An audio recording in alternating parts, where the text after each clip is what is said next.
Okay, so I'm going to go over the 4x1 dihybrid cross and how you get that.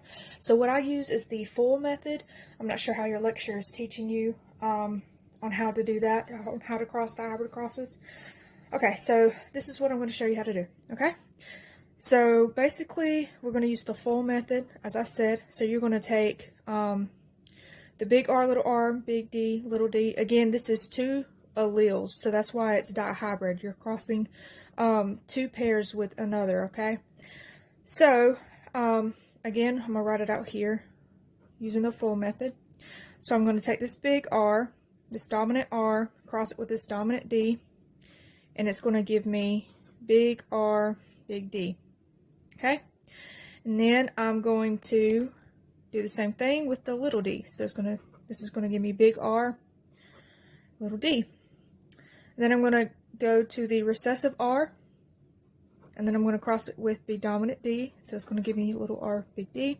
Recessive R with the recessive D is going to give me little r, little d. Okay, and that's if I'm using this cross here. Okay, now we're going to do the same thing with the second set. Right, so that's homozygous recessive all the way around. Okay, so it doesn't matter how many ways I do this, I'm just going to get the same thing, which is going to be little r, little d, and I'll show you if I cross that, cross here, it's just going to give me the same thing. So that's why you have a 4x1.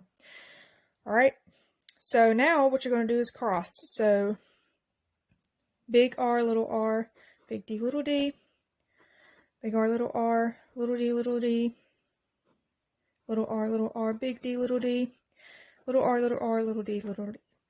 And that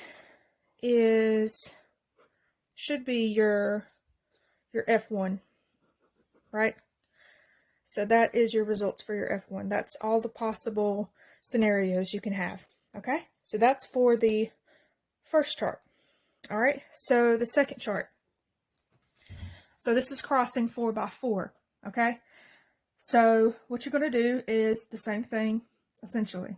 All right, so notice that you're crossing the same kind, the same set. All right, so we don't necessarily have to do this twice if we already know what we're going to be crossing. So again, use the full method. Again, this is what I do.